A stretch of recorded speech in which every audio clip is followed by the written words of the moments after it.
سلام رفقا، بذار از همون اول روح و راست بگم.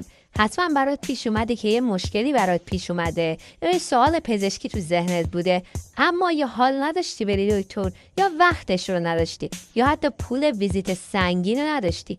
اینجا همون جایی که ما وارد میشیم. دیجی کلینیک. دیجی کلینیک یعنی چی؟ یعنی یه جایی که هر وقت سوالی داشتی، مشکلی برات پیش اومد یا حتی فقط یه دلنگرانی پزشکی داشتی، بیای اینجا راحت بدون خرج از ما بپرسی. نه اذیت داری، نه جواب سرسری. اینجا طبیبای واقعی جواب میدن، نه یه عده آدمی که فقط دنبال پول و منفعتن. تو دیجی کلینیک میتونی سوال پزشکی تو مستقیم و رایگان بپرسی، تجربات رو با بقیه به اشتراک بذاری، حتی راهنمایی بگیری که چه موقع لازمه بری برای درمان حضوری. اینطوری هم وقتت حفظ میشه، هم پول الکی خرج نمی‌کنی، هم مطمئن میشی که کسی هست پشتت.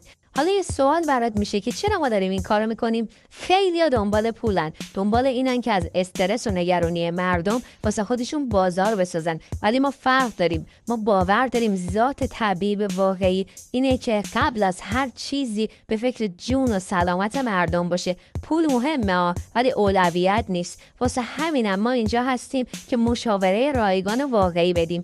دیجی کلینیک مثل یه دوست همیشه دم دسته. فرق نمیکنه نصف شب باشه یا صبح زود باشه، تو خونه باشی یا سر کار باشی، فقط کافیه یه پیام بدی و سوالتو بپرسی.